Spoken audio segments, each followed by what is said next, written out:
আসসালামু আলাইকুম। তো আপনি আপনি কি আসলে কি মোটা? যে আপনি কি আসলে কি ওবেস? মানে মোটা কি কিভাবে বুঝবেন? যখন দেখবেন বিএমআই হিসাবে আপনি ক্যালকুলেট করতে হবে, এটা অনলাইন অনেক অ্যাপস আছে।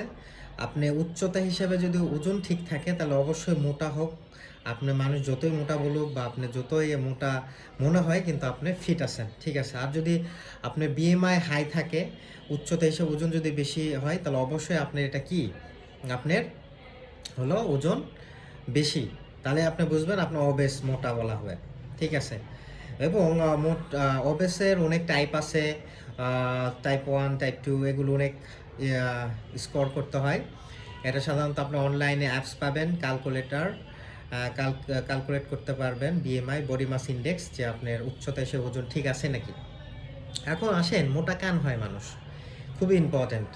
ওই যে বললাম মেটাবলিজম, আপনার যদি মেটাবলিজম ভালো থাকে তাহলে অবশ্যই আপনি মোটা হবেন না। আর যদি মেটাবলিজম যদি বেশি মানে ভালো না হয়, ঠিক আছে, যদি মেটাবলিজম খুব কমে যায় তাহলে কিন্তু আপনি কি হবেন, আপনি মোটা মোটা হতে থাকবেন। তখন আপনার বিভিন্ন ধরনের মেটাবলিক সিনড্রোম রোগ দেখা দিবে, যেমন হাইপার টেনশান, তারপর আপনার কোলেস্টেরল বেশি হবে, তারপর আপনার গাউট হবে, আর্থ্রাইটিস হবে, তারপর আপনার ইউরিক অ্যাসিড বেশি হবে। ঠিক আছে, বিভিন্ন মেটাবলিক সিনড্রোমটা দেখা দিবে।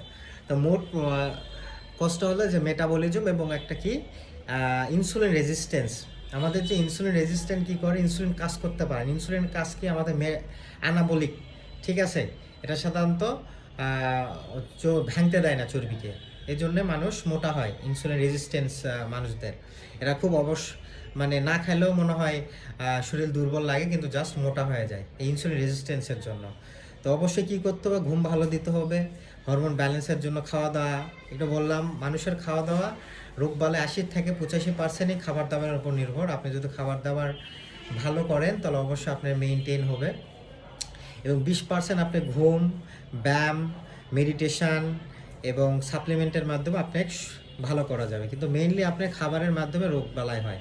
এই যে হাইপার টেনশান, ডায়াবেটিস, গাউট রোগ, বাত ব্যথা, ইউরিক অ্যাসিড, এগুলো সব কিছুই লাইফস্টাইলের রোগ। এটা আপনি যদি জীবনযাত্রার মান উন্নয়ন করেন, নিয়ম করেন, ডিসিপ্লিনের মাধ্যমে রাখেন, অবশ্যই শুধু নিয়ন্ত্রণ না, একেবারে আপনি সুস্থ থাকবেন। এটা প্রমাণিত এখন মেডিকেল সেক্টরে। তো এই যে বললাম রুট কজটা কি, এই যে মেটাবলিজম বাড়ানোর জন্য আপনার ঘুম ভালো হইতে হবে, এক্সারসাইজ করতে হবে, মেডিটেশন করতে হবে। ঠিক আছে, আপনি ইনসুলিন রেজিস্ট্যান্সের জন্য বা কার্বোহাইড্রেট, সিম্পল কার্বোহাইড্রেট কম খাইতে হবে, কমপ্লেক্স কার্বোহাইড্রেট খাইতে হবে।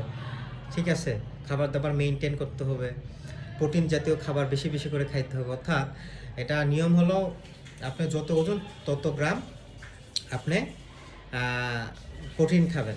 প্রোটিন কাদের জন্য রেস্ট্রিকশন, মানে কাদের জন্য আমরা কম খাইতে পারি, যাদের কিডনির সমস্যা আছে তাদের জন্য শুধু প্রোটিনটা আমরা কম খাইতে পারি। বাট সাধারণ মানুষের জন্য প্রোটিন খুব ইম্পর্ট্যান্ট, কারণ প্রোটিন দিয়ে আমাদের কোষগুলো রিপেয়ার হয়। তো অবশ্যই বলবো যে ইনসুলিন রেজিস্ট্যান্স এটা মেনটেন করতে হবে, মেটাবলিজম ভালো করতে হবে, ঘুম ভালো হইতে হবে, মেডিটেশন করতে হবে। ঠিক আছে, রাগ, হিংসা, এগুলো কিন্তু একটা রোগ। ইসলামেও কিন্তু আমাদের বলা হয় এগুলো থেকে দূরে থাকা, এবং এখনকার মেডিকেল সেক্টরে বলে এখানে এগুলো করলে কিন্তু আপনার অবশ্যই হেলথ আপনার খারাপের দিকে যাবে। তো ওই যে বললাম, কীভাবে বুঝবে আপনার মোটা, বিএমআই যদি বেশি হয় তাহলে অবশ্যই আপনার মোটা। মেটাবলিজম সিনড্রোমের রোগের জন্য আপনি অপেক্ষা করেন, ফ্যাটি লিভার হবে, কোলেস্টেরল বাড়বে, প্রেশার হবে, গাউট রোগ হবে, ইউরিক অ্যাসিড বাড়বে, বিভিন্ন সমস্যা হবে, ইনফ্লামেশন বাড়বে।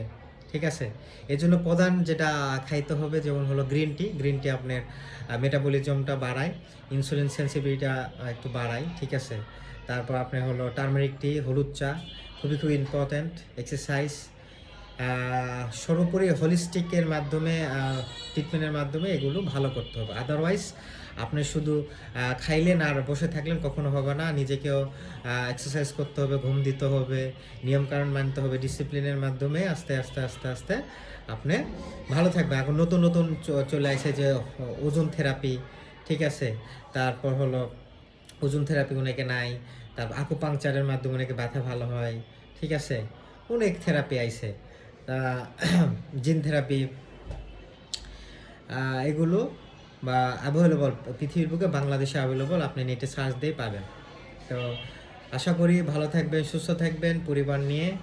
এবং সামনে ঈদ, ঈদ উপলক্ষে অবশ্যই সকলে বা এটাই বলবো যে কিছু সতর্কবাণী ঈদের বা যানবাহন নিয়ে ভালোভাবে যাবেন, যেন অ্যাক্সিডেন্ট না করেন, সুস্থ থাকবেন, অপরকে সাহায্য করবেন।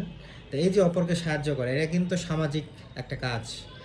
এটা নট অনলি সামাজিক কাজ। আপনি দেখবেন, আপনি যদি কাউকে বিনা স্বার্থে সাহায্য করেন, অবশ্যই আপনি অক্সিটোসিন হরমোন, ভালো লাগার হরমোন, এটা কিন্তু আপনি তৈরি হয়, এতে করে আপনার ভালো লাগে।